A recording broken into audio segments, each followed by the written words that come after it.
할렐루야. 네, 반갑습니다. 또 하나님께서 우리에게 풍성한 은혜를 주시고자 귀한 시간 마련해 주시고, 또 우리 사랑하는 성도님들 또 함께 하나님 앞에 나와서 예배함으로 하나님께 영광 돌려드려서 얼마나 감사하고 얼마나 반가운지 모르겠습니다. 하나님께서 허락하시는 풍성한 은혜가 우리 사랑하는 성도님들 모두에게 더욱더 크게 차고 넘쳐나는 귀한 시간이 되기를 소원합니다. 오늘 우리가 본문의 말씀을 가지고 우리가 균형 잡힌 삶이라고 하는 제목으로 같이 말씀을 잠시 살펴보면서 하나님의 은혜를 나누고자 합니다. 사랑하는 우리 성도 여러분, 어느 누군가가 현재 우리가 살아가고 있는 시대를 즉시 만족의 시대라고 이렇게 말을 하는 것을 들은 기억이 있습니다. 지금 우리의 삶과 우리의 모습을 그대로 대변하고 있는 어떤 단어가 아닌가라는 생각이 들어집니다. 지금 우리 시대가 그런 것 같아요. 즉시 만족의 시대, 바로바로 뭔가 기다림이 없이 바로바로 모든 것들을 우리가 또 이렇게 바로 요구하는 것들이 이루어져야 되고, 또 그것으로 인해서 바로 만족하는 시대죠. 배달 음식, 온라인 쇼핑, 모든 것들이 다 거기에 맞춰져 있는 것 같습니다. 모든 것이 바로 즉시 그리고 빠르게 제공되는 그러한 시대가 지금 우리 시대입니다. 즉시 무언가가 제공되지 않으면 우리는 지금 우리 많은 사람들이 뭔가 요구를 했는데 바로 이루어지지 않으면 굉장히 불편해하고 굉장히 많이 답답해하고 있죠. 예전에 비하면 모든 것이 엄청 빨라졌어요. 굉장히 옛날에 생각해보면 옛날에는 굉장히 좀 느긋함이 있었던 것 같은데, 그런데도 불구하고 느긋함이 있었는데 지금은 너무나도 빨라져요. 그런데 이렇게 빠름에도 불구하고 여전히 우리는 더 빠른 것을 요구해요. 그래서 항상 빠르게를 외치고 있는 것 같습니다. 쉽게 말씀을 드려서 우리가 교통수단을 한번 많이 생각해 봤어요. 생각해 보니까 약 한 200년 전만 하더라도 부산에서 서울을 간다라고 한다면, 한양을 간다라고 한다면 그냥 내가 다녀올게 정도가 아니에요. 미리 그 전부터 계속 준비를 하다가 다녀오면 최소한 몇 개월의 시간들을 이렇게 허비를 합니다. 몇 개월의 시간 동안 그렇게 잡아서 몇 달의 시간을 잡아서 서울을 이렇게 다녀와야 오는 것이죠. 그리고 그 사이에 만약에 아주 깊은 산 중에서 아주 사나운 짐승을 만나서 목숨을 잃어버렸다 그러면 그 소식도 몰라요. 그러면 집에서는 한용없이 그냥 기다리는 거죠. 그렇게 될 수밖에 없는 시대였습니다. 그런데 그런 시대가 이제 발달을 합니다. 발전을 해서 철도가 생기고 고속도로가 생겨나고 교통수단이 발달하면서부터 서울과 부산이 하루권 시대가 되었죠. 그리고 이제 더 나아가서 지금은요, 오늘 우리는 고속열차라고 하는 게 생겼어요. 비행기도 있고요, 고속열차가 생겨서 아침에 부산에서 밥을 먹고 점심에 서울에서 친구 만나서 놀다가 저녁에 집에서 가족과 함께 식사를 할 수 있을 정도로 굉장히 빠른 시대를 지금 살아가고 있다라고 하는 것이죠. 그런데 이런 것들, 우리가 이런 교통수단을 가만히 보고 있으니까 굉장히 빠르다라고 생각을 했는데, 얼마 전에 저를 더욱더 놀라게 했던 하나의 기사를 잠깐 소개하겠습니다. 굉장히 놀라게 만들었는데요. 상상 속에나 있을 법한 그러한 일이 좀 있으면 현실이 될 것 같아요. 하이퍼튜브라고 하는 것이 있는데, 하이퍼튜브를 본격적으로 개발하겠다라고 하는 것들에 대해서 국가에서 이렇게 검토를 합니다. 본격적으로 개발하겠다라고 하는 뉴스가 나왔어요. 그러면 이 하이퍼튜브라고 하는 게 뭐냐면, 한마디로 딱 이야기하면 철로 위에 비행기다라고 이야기를 하면 생각하면 될 것 같습니다. 초고속 열차, 그냥 고속 열차가 아니라 초고속 열차입니다. 쉽게 말씀을 드리면 원리가 철도 위에 관을 씌우는 거예요. 이런 튜브를 씌워서 그 튜브를 진공에 가깝게 이걸 만드는 거예요. 완전 진공 상태는 아니고 진공에 가까운 아진공 상태라고 하는데, 이 아진공 상태로 만들어서, 그리고 그 튜브에 만든 속에 거기에 자기 부상 기술로 이 열차를 띄우는 거예요. 거기 안에서 열차를 철로 위에 있지만 그것을 이제 띄우는 거예요. 띄워서 거기서부터 전자 기력을 이용해서 초고속으로 이동하는 그런 미래형 교통 시스템이라고 할 수가 있습니다. 그래서 이것은요, 말 그대로 우리가 공기 중에 어떤 물체를 이렇게 띄워 놔도 이걸 뒤에서 탁 밀면은 이게 굉장히 빠르게 쫙 가잖아요. 근데 이게 거의 진공 상태라 그러면 거의 아무 공기의 저항도 없는 거예요. 공기의 저항도 없으니까 뒤에서 누군가 탁 쳐버리면 쫙 가버리는 거예요. 이게 속도가 줄지도 않고 쫙 가버리는 어마어마한 속도로 가게 되는 그 열차를 이제 만들겠다라고 이제 공포를 했다라고 하는 거죠. 쉽게 조금 더 쉽게 우리가 와닿게 말씀을 드리면, 자동차가 평균 시속 우리가 100km로 달린다면 고속열차 KTX는요 약 300km의 속도로 달립니다. 그리고 비행기가 800km로 달려요. 그렇다면 이 여기서 이제 하이퍼 튜브라고 했는데, 이 기술로 만들어진 것은요 자그마치 시속 1200km로 달리게 되어 있습니다. 1200km 그러면 별로 우리가 크게 실감이 안 가요. 우리가 1200km를 내가 몸소 보지도 못했고 달려보지도 못했기 때문에 실감이 안 갑니다. 그러면 이렇게 설명해 드리겠습니다. 앞으로 이것이 만들어지면요 부산에서 서울까지 가는 시간이 20분이면 됩니다. 20분 만에 서울을 가게 되는 어마어마한 기술이 지금 개발을 하겠다라고 해서 이게 가능하다라고 해서 지금 하겠다라고 공포를 한 거죠.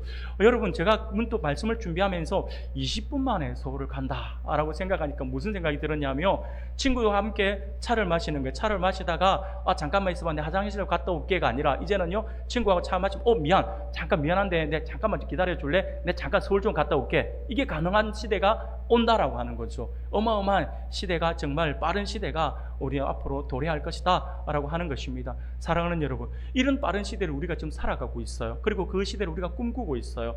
그러다 보니까 현대의 사람들은요 기다리는 것에 있어서 굉장히 좀 익숙하지가 않는 것 같아요. 지금 우리의 시대에 살아가고 있는 우리 시대의 사람들은요 기다림은 정말 답답한 거예요. 몇 초를 못 기다려요. 특히 젊은 세대들 인터넷 느리면 속이 뭐라고 할까요? 제가 죄송합니다. 속이 뒤집어지죠. 폰을 열었는데 폰이 빨리 안 넘어가. 하나 딱 넘기는데 한참 보고 있으면 막 시간이 불과 1, 2초인데도 불구하고 이거 넘기는데 멈춰 있으면 1시간 이상을 막 기다리는 느낌이 든다라고 하는 거죠. 인터넷 같은 경우도 클릭해서 안 열리면 클릭 계속 하고 있잖아요. 굉장히 기다림에 대해서 우리는 익숙하지 않다라고 하는 것이죠. 사랑하는 여러분, 혹시 베스트셀러인데 여러분도 한번 보신 적이 있으신지 모르겠어요. 마시멜로 이야기라고 하는 책이 있어요. 혹시 한번 보셨는지 모르겠는데, 이 마시멜로 이야기라고 하는 이 책을 보면요 이 안에 아주 재미있는 실험을 하나 있어요. 그 실험을 보면 스탠포드 대학의 연구진이 실험을 했는데 만 4세의 어린이들을 대상으로 실험을 하게 됩니다. 그래서 이 만 4세 어린이들을 여러 명 불러 모아서 함께 이제 실험을 하는데, 이 아이들에게 뭐라고 하냐면, 한 방에 이제 두면서 그 아이들 앞에 마시멜로라고 하는 그런 아이들 여러분들 젤리 같은 하얀색 쫀득쫀득한 이런 게 있어요. 이렇게 마시멜로라고 하는 게 있는데, 쉽게 말하면 여러분 초코파이 안에 들어있는 끈적끈적한 거, 초코파이 또 회사마다 또 다르니까 또 설명하기가 힘든데, 오에서 나온 오에 나온 그 초코파이에 보면 그걸 우리가 마시멜로라고 그러는데 너무 좋아합니다. 아이들 너무 좋아해서 어른들이 보면 이거 너무 달다라고 하는데 아이들은 너무 좋아해요. 그래서 이것을 불에 구워 먹기도 하고 막 그러더라고요. 근데 이 마시멜로를 가지고 이제 아이들과 함께 실험을 하는 거예요. 그러면서 마시멜로를 한 사람당 한 개씩 주면서 15분 동안 먹지 않고 참고 있으면 마시멜로 한 개를 더 주겠다라고 이렇게 약속을 하고 어른은 나갑니다. 그러면 아이들끼리만 남죠. 아이들끼리 남겨두니까 아이들 가운데에서는 이제 여러 모양으로 바뀝니다. 어떤 아이들은요 참지 못하고 바로 나가자마자 바로 먹는 아이도 있고요. 어떤 아이는 참아요.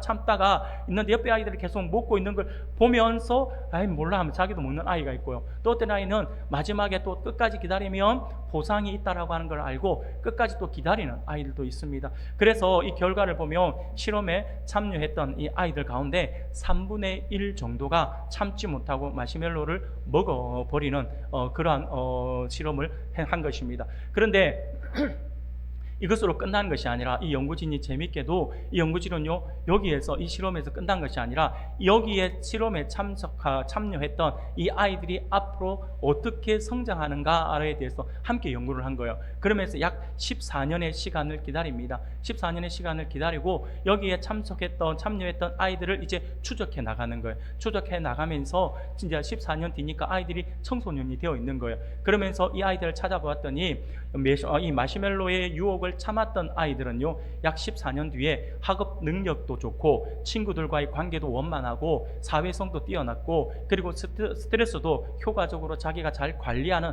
청소년으로 자라났다라고 하는 것을 밝혀냈어요. 그리고 반면에 그러지 못한 아이들을 굉장히 성급해서 이것을 빨리 먹었던 아이들을 찾아보니까 이 아이들은 쉽게 화를 내고 포기가 빠른 청소년으로 자라서 생활을 하고 있더라라고 하는 것입니다. 그래서 이 실험을 통해서 이 연구진들은요, 뭐 절대적인 것은 아닌데, 절대적인 것은 아니에요. 아님에도 불구하고 실험을 하면서 그들이 결론을 내려요. 무슨 결론을 내리냐면 절제하는 능력이 뛰어날수록 성장 가능성이 높다라고 이렇게 주장을 합니다. 그러나 모든 것이 다 일반적이지는 않아요. 그런데 이 실험을 통해서 그들이 내었던 결론이 바로 이것입니다. 물론 이 실험은요 1960년도에 있었던 어떤 실험입니다. 그러면서 시간을 이제 지나가는 거죠. 이 1960년대에 이루어진 실험이기 때문에 변수가 많이 있을 수는 있어요. 현대와는 또 많이 다를 겁니다. 그러나 이 실험에서 아주 중요한 것이 있죠. 그게 뭐냐면 절제라고 하는 것이 얼마나 중요한가라고 하는 것을 보여주는 아주 재미있는 그런 실험이었다라고 이야기할 수가 있습니다. 사랑하는 우리 성도 여러분, 오늘 우리가 함께 참여할 하나님의 성품은 바로 이 절제입니다. 절제는요, 유혹이나 불편한 상황에서 욕구나 충족대로 하지 않고 감정과 행동을 조절하는 성품을 말합니다. 충동과 욕망을 다스려서 균형 잡힌 삶을 살게 하는 성품이 바로 이 절제의 삶이라고 할 수가 있습니다. 그리고 성령의 열매 중 하나인 이 절제는요, 하나님이 그의 마음을 통제하실 때에 나타난다라고 할 수가 있습니다. 모든 하나님의 일을 감당하는 하나님의 일들을 감당하는 일꾼들에게는요 반드시 이 절제의 성품은요 필수적인 요소라고 이야기할 수가 있습니다. 하나님의 일을 하는 사람이 너무 급하면 안 돼요. 하나님의 일을 하는 사람이 성질이 너무 우악해가지고 조그만 사소한 일에도 화를 내고 막 이렇게 해서 해버리면 그 일을 막 망쳐버리고 마는 거거든요. 그래서 하나님의 일꾼들에게는요, 하나님의 일을 하는 사람들에게는 어떤 일을 하든지 내가 하나님을 위해서, 하나님의 영광을 위해서 일을 한다라고 하는 사람은요 반드시 이 절제의 성품이 필수 요소다라고 하는 사실을 우리가 분명히 기억해야 할 것입니다. 사랑하는 우리 성도 여러분, 오늘 우리가 읽은 사사기 본문의 말씀을 보며 절제의 성품이 얼마나 우리에게 중요한지를 보여주는 한 인물이 등장합니다. 우리가 너무나도 잘 알고 있는 삼손이죠.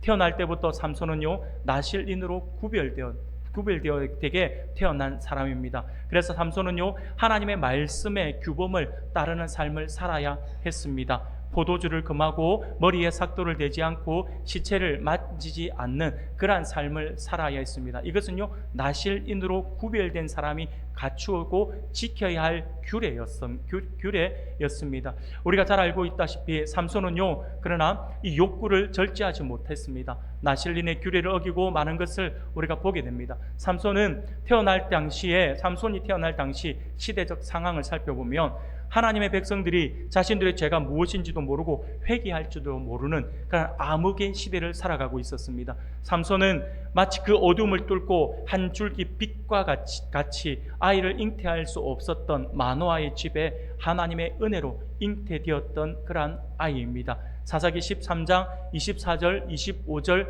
말씀을 보니 이렇게 말씀을 합니다. 그 여인이 아들을 낳음에 그의 이름을 삼손이라 하니라. 그 아이가 자라매 여호와께서 그에게 복을 주시더니 소라와 에스다올 사이 마하네단에서 여호와의 영이 그를 움직이기 시작하셨더라. 아멘. 삼손이 이렇게 태어났어요. 그러고는 하나님의 영에 의해서 이제 본격적으로 하나님의 일들을 감당하고자 하는 그런 은혜를 지금 입었다라고 하는 거죠. 그렇게 삼손은요 태어나고 어느덧 성장해서 하나님의 부르심 앞에서 그 하나님의 영을 통해서 영의 은혜로 말미암아서 이제 하나님의 일을 본격적으로 시작하게 되었다라고 말씀을 하고 있는 것입니다. 그런데 이렇게 성장한 삼손이 엉뚱한 행동을 하는 것을 보게 됩니다.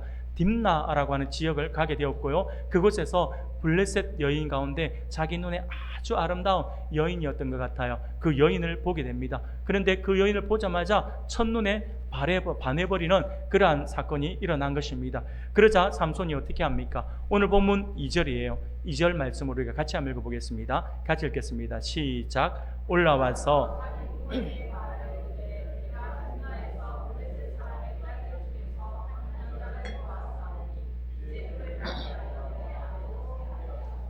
아멘. 지금 삼손이 딥나에 가서 한 여인을 봤는데 첫눈에 반한 거예요. 그러면서 첫눈에 반했다 그러면 가서 뭐 어떤 접근을 해서 이런저런 이야기를 한다든지 아니면 뭐 어떤 대화를 신청해서 그 여인의 마음에 들게끔 자기 행동을 한다든지 막 이런 모습을 보여야 되는데, 그러지 않고 첫눈에 반하고 나서 바로 한 것이 집으로 돌아와서 바로 그 집에 돌아와서 부모에게 첫눈에 반한 그 여자와 내가 결혼하겠다라고 이렇게 부모님을 조르는 거죠. 삼손은요 타협이 없었던 것 같아요. 삼손은 오늘날 우리 젊은이들이 여러 가지 말하는 언어로 한다면 직진남이었던 것 같아요. 무조건 좌우도 없이 그냥 무조건 앞으로만 달려가는 그러한 사람이었던 것 같습니다. 그러나 우리가 알고 있는 것처럼 나실인으로 구별된 사람은 이렇게 살면 안 되는 거거든요.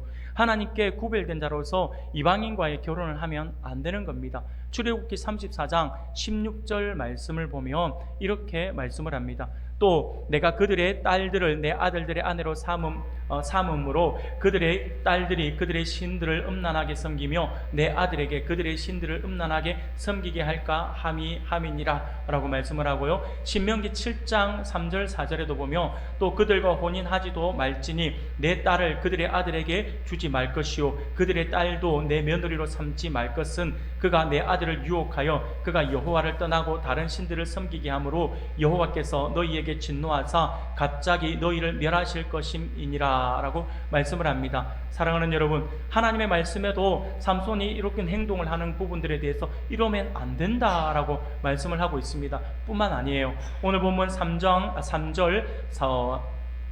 상반절에 보면 그의 부모가 그에게 이르되 내 형제들의 딸들 중에나 내 백성 중에 어찌 여자가 없어서 네가 할례받지 아니한 블레셋 사람에게 가서 아내를 맞으려 하느냐라고 이야기하면서 이 삼손의 부모조차도 반대하는 지금 결혼을 하고자 하는 것입니다. 하지만 그렇다고 이 직진남인 삼손이 포기할 사람은 아니죠. 삼손은 포기하지 않습니다. 3절 하반절에 보니까 삼손이 그의 아버지에게 이르되 내가 그 여자를 좋아하오니 나를 위하여 그 여자를 데려오소서라고 이야기합니다. 쉽게 말씀을 드리면 그냥 마치 어린아이가 어디 부모님과 함께 마트를 갔는데 자기 눈에 보이는 장난감 하나를 봤어요. 이걸 내가 사고 싶어요. 부모님에게 사달라고 하는 거예요. 무조건 나에게 필요할 것 같아요. 저거 없으면 내가 목숨이 끊어질 것 같은 그런 마음을 가지는 거예요. 그러면서 사달라고 하는데 부모님은 사줍니까? 안 사주잖아요. 그러면 아이들이 보통 어떻게 합니까? 빨리 포기하는 아이들도 있지만 그거 무조건 내가 갖고 말겠다라고 그런 마음을 갖고 있는 아이는 그 다리에서 들어 누워버립니다. 들어 누워버려서 고함을 치르면서 막 울게 되죠. 그런 모습이 지금 삼손의 모습인 거죠. 삼손이 마치 어린아이처럼 부모님에게 지금 떼를 쓰고 있는 거죠. 하나님의 말씀도 무시하고 부모님의 반대에도 삼손에게는요 그 모든 것이 상관이 없었어요. 그저 내 눈에 좋아 보이니까 당장 결혼하겠다라고 떼를 쓰는 그런 상황입니다. 사랑하는 여러분, 또한 삼손은요 딥나의 포도원길에서 젊은 사자를 만나게 됩니다. 젊은 사자를 만났는데 삼손이 어마어마한 힘을 가지고 있잖아요.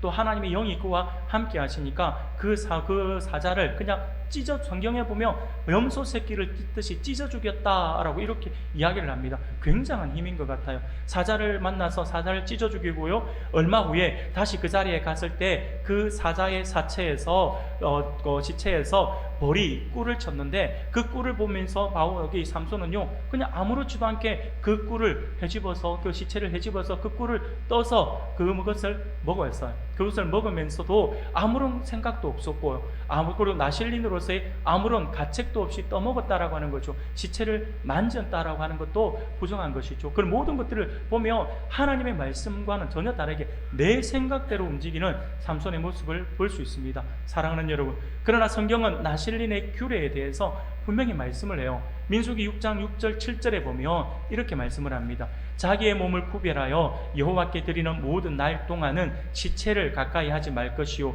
그의 부모 형제 자매가 죽을 때라도 그로 말미암아 몸을 더럽히지 말 것이니 이는 자기의 몸을 구별하여 하나님께 드리는 표가 그의 머리에 있음이라 라고 말씀을 합니다. 사랑하는 여러분, 나실린은 분명히 죽은 시체를 가까이 하지 말라라고 하나님이 말씀을 하고 있는 거죠. 나실린으로서 시체를 만지면 안 된다라고 하는 것을 삼손도 알았어요. 알고 있으면서도 역시 하나님의 말씀을 무시했다라고 하는 거죠.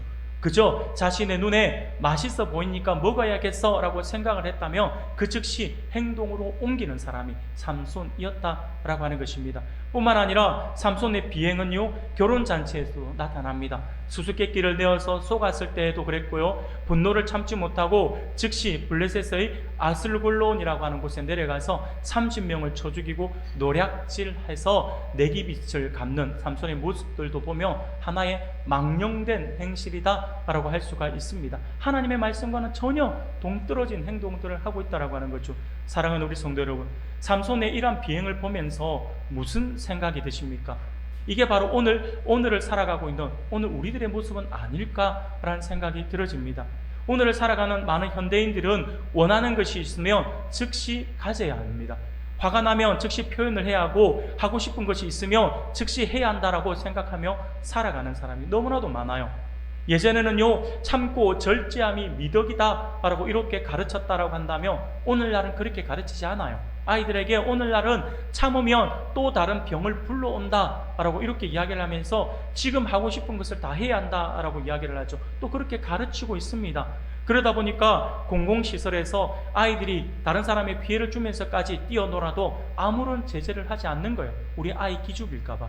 심지어 공공시설을 파손을 해서 책임자가 와서 책임 추궁을 해도 오히려 화를 내죠. 그까짓 거 얼마나 한다고 지갑을 꺼내면서, 그까짓 것 얼마나 한다면서, 그러면 하면서 남의 아이, 귀한 아이들 기를 죽이냐, 내가 갚아주면 될 거 아니냐 라고 하면서 그렇게 행동하는 모습을 보게 됩니다. 사랑하는 여러분, 이것이 오늘 우리의 모습이다, 현대를 살아가고 있는 사람들의 모습이다 라고 하는 거죠. 삼손과 다를 바가 전혀 없는 것 같아요. 여하튼 삼손은요, 무엇이든지 자신의 기분에 따라서 그리고 생각나는 대로 말하고 행동하는 사람이었습니다. 전형적인 사사기의 핵심의 말씀인 자기의 소견에 옳은 대로 행했다라고 하는 그 말씀, 그게 삼손이 그대로 보여주고 있는 모습이다라고 할 수가 있을 것입니다. 사랑하는 우리 성도 여러분, 우리 주변의 사람들이 이렇게 삼손과 같은 모습을 가지고 있다라고 한다면 세상은 어떻게 될까요? 생각만 해도 끔찍한 것 같습니다. 정말 우리는요, 아무 소망 없는 시대를 살아가고 있을 것입니다. 물론 현대 지금 우리가 살아가고 있는 사회도 뭐 그와 별반 차이는 없지만, 그래도 여전히 또 힘들고 어렵지만, 그러나 더욱더 만약에 삼손과 같은 사람들이 더 많아진다라고 한다면 정말 힘들 것 같다라는 생각이 들어집니다. 물론 우리 시대도 뭐 별반 다를 바는 없습니다. 그래서 오늘날 우리 시대에 내로남불이라고 하는 말들도 있잖아요. 내로남불이라고 하는 말이 있고 그 말에 많은 사람들이 공감을 하고 있다라고 하는 거죠. 우리 시대도 별반 다를 바가 없다라고 하는 것입니다. 사랑하는 여러분, 그러나 세상에 이렇게 소망 없는 것 같지만 그래도 우리 하나님을 믿는 사람들에게는요, 소망이 있습니다. 왜냐하면요, 세상을 창조하시고 섭리하시는 우리 하나님은 완전히 다르시기 때문이다라고 하는 거죠. 사람은 그렇게 악하게 해도 우리 하나님은 다르시다라고 하는 거예요. 하나님은요, 즉시 심판을 하실 수 있는 능력을 갖고 계신 분이시잖아요. 악을 싫어하시기 때문에 하나님께서 악을 보시면 즉결 심판이라고 해서 바로바로 하나님께서 심판을 때릴 수도 있다라고 하는 거죠. 그런 능력이 있으신 분이시잖아요. 삼손이 나실인의 서원을 어겼을 때에 하나님은 즉시 그를 벌하실 수가 있으셨습니다. 그러나 하나님은 그러지 않으셨죠. 또한 우리가 죄를 지을 때마다 하나님은 즉시 심판하실 수 있으세요. 하지만 하나님은 여전히 그러지 않으시고 참고 계신다라고 하는 것이죠. 왜일까요? 사랑하는 여러분, 왜 하나님께서 참고 계시는 걸까요? 하나님은 분명 악을 싫어하신다라고 분명히 우리에게 말씀해 주셨거든요. 악에 대하여 즉시 심판하실 수 있음에도 불구하고 하나님은 왜 참고 계실까요? 세상 사람들이 하나님이 참고 계시니까 세상 사람들이 뭐라고 이야기를 합니까? 세상 사람들이 하나님을 모욕해요. 뭐라고 모욕하는 줄 아세요? 여러분들도 들어보셨을 거예요. 신이 있다라고 한다면 세상의 악함을 왜 그대로 두고 있는가? 이는 신이 없다라고 하는 증거다라고 하면서 하나님을 모욕하는 말들을 하잖아요. 하나님께서 그 말 다 듣고 계세요. 다 들으세요. 하나님께서 모든 걸 다 듣고 그렇게 모욕적인 은사를 하나님이 들으시면서도 불구하고 왜 하나님은 정말 그들이 말하는 것처럼 아무 반응도 하지 않고 있는 걸까요? 왜 하나님께서 어떤 제스처를 취하시지 않는 걸까요? 여기에 대해서 베드로가 아주 중요한 이야기를 합니다. 우리가 같이 한번 읽어봅시다. 베드로후서 3장 9절이에요. 베드로후서 3장 9절 같이 읽겠습니다. 시작. 주의 약속은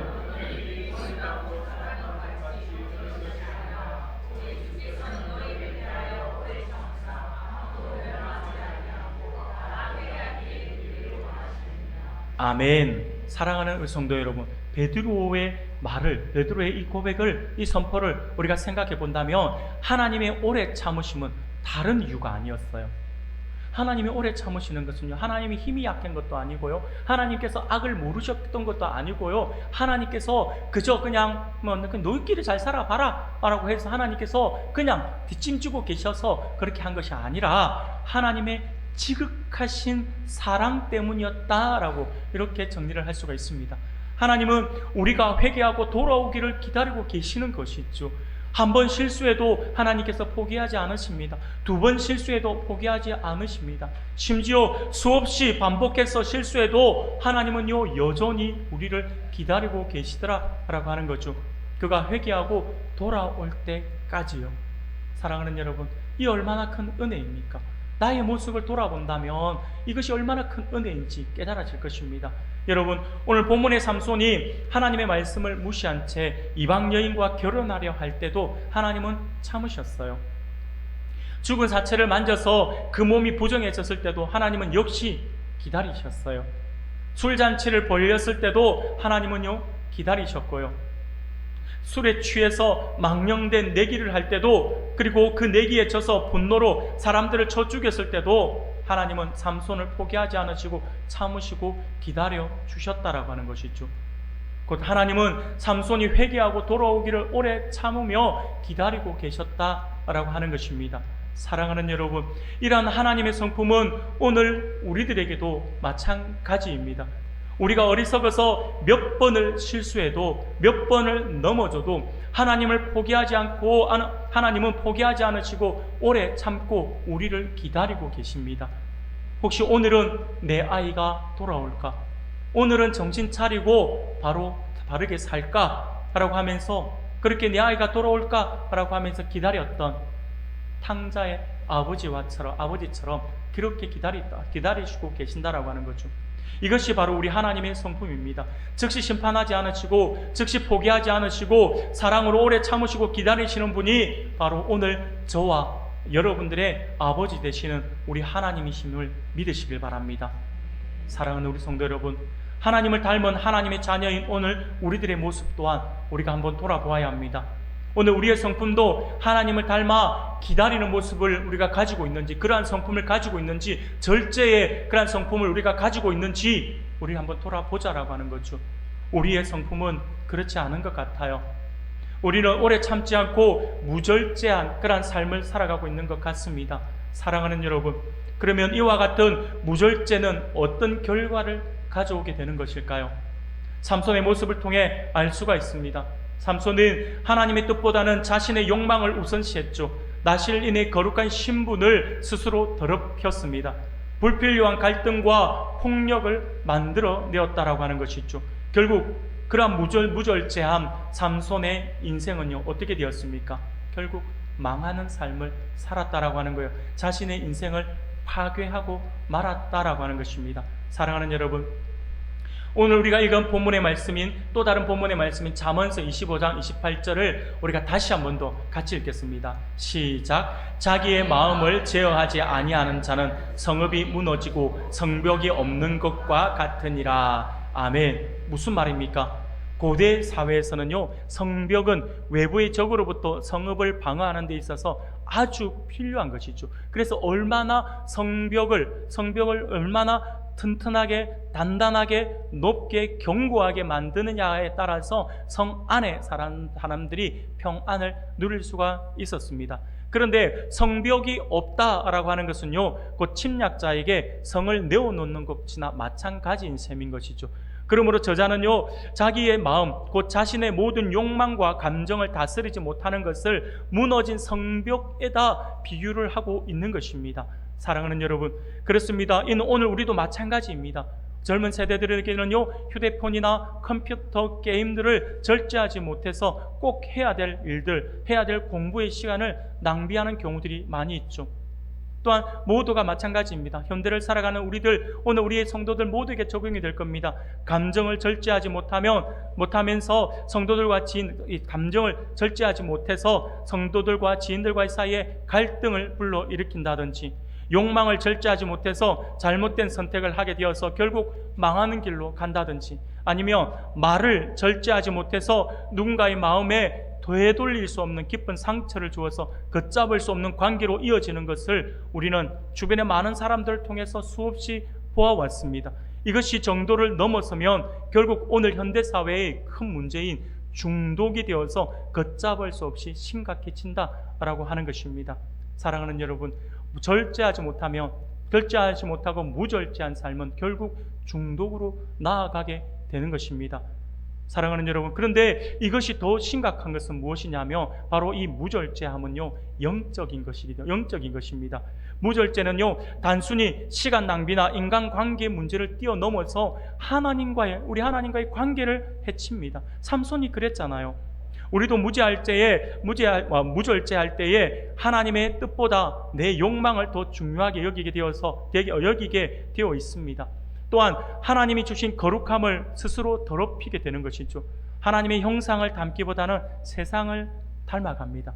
우리의 무절제는 하나님의 마음을 아프게 하기도 하죠.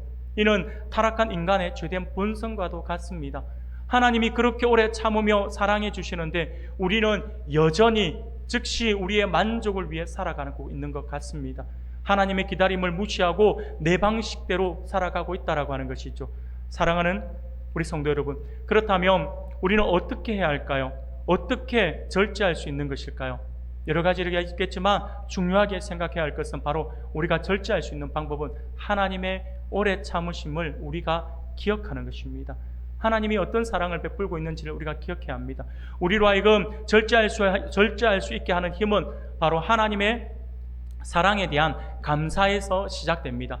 하나님이 우리를 향해 보여주신 그 놀라운 오래 참으심을 우리가 한번 생각해야 합니다. 몇 번을 실수해도 포기하지 않으시잖아요. 몇 번을 배신해도 우리를 여전히 사랑하신다라고 말씀하시잖아요. 몇 번을 떠나도 하나님은 여전히 우리를 기다려 주시더라라고 하는 것입니다. 사랑하는 여러분, 그런데 이렇게 말씀을 드리면 가끔 엉뚱한 질문을 하는 분들이 있어요. 어떤 질문을 하냐면 오히려 하나님의 오래 참으심을 생각하며 오히려 더 쉽게 무절제하게 살게 되지 않을까라고 하는 사람이 있습니다. 예전에 제가 만났던 사람도 그런 이야기 하더라고요. 하나님은 끝까지 기다리시는 분이고 하나님은 회개하면 용서해 주시는 분이시다라고 말씀을 하셨지 않느냐. 그렇다면 나는 교회 안 나올래? 라고 하더라고요. 왜요? 라고 했더니 교회 안 나오고 자기는 세상에서 열심히 또 그냥 놀면서 즐기겠대요. 열심히 즐기다가 내가 죽을 때쯤 돼서 한 일주일 금식기도 하지 뭐. 그러면 하나님 다 용서해 주실 건 이러더라고요. 제가 볼 때 그분은 어떻게 죽을 날을 받아놓고 있는 것 같은 생각이 드는데 몰라요. 이론상은 맞지만 그렇지 않습니다. 하나님을 제대로 믿는 사람은 그런 마음을 가질 수가 없죠. 사랑하는 여러분, 우리가 하나님의 성품을 통해서 하나님이 얼마나 좋으신 분이신지를 우리가 깨닫게 되면요, 그런 삶을 살지 않아요. 우리가 하나님을 얼마나 좋으신 분인지를 우리가 알게 되면, 우리의 신앙이 바르게 들어오게 되면 하나님을 우리가 유용하게 여기는 것이 아니라 하나님을 아름답게 여기는 겁니다. 쉽게 말씀을 드리면 하나님을 우리의 삶의 수단이 아닌 목적으로 삼게 되어 있다라고 하는 것이죠. 바른 신앙이 들어와 있으면요.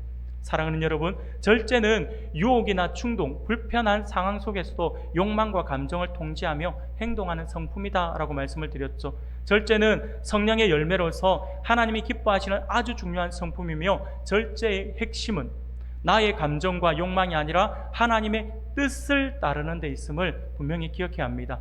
세상은 끊임없이 우리에게 더 멋지고 더 자극적인 것을 보여주면서 욕망을 부추깁니다. 그러므로 우리가 절제하지 않는다라고 한다면 점점 더 자극적인 것을 따르며 무절제한 상태에 빠질 수 있고요, 불평이 많아지면서 죄에 쉽게 노출되어 죄를 범할 수도 있습니다. 그래서 절제하지 못하는 사람을 이 잠언서 기자가 이야기하고 있는 거예요. 자기의 마음을 제어하지 아니하는 자는 성읍이 무너지고 성벽이 없는 것과 같다라고요. 사랑하는 여러분, 절제 없는 삶은 무방비한 상태가 되어서 각종 유혹과 중독에 쉽게 무너질 수 있다라고 하는 것을 우리가 절대 잊어서는 안 됩니다. 세상에서 말하는 절제는요, 의지력의 문제입니다. 그래서 참아라, 견뎌라 라고 말을 하죠. 하지만 성경에서 말하는 절제는 그렇지 않습니다. 성경에서 말하고 있는 절제는요, 하나님을 사랑하게 되는 마음에서 피어난다 라고 이렇게 말씀을 하고 있죠. 우리가 더욱더 절제의 성품을 가지고 싶다면 하나님을 더욱더 많이 알아가셔야 돼요. 하나님에 대한 신앙을 우리가 더욱더 굳게 세워야 합니다. 그러면 하나님의 그 지극한 사랑이 우리로 하여금 무절제한 삶에서 균형 잡힌 절제의 삶으로 인도해 주실 것이다 라고 하는 것입니다. 사랑하는 성도 여러분, 그러면 우리는 어떻게 조금 더 구체적으로 절제를 실천할 수 있을까요?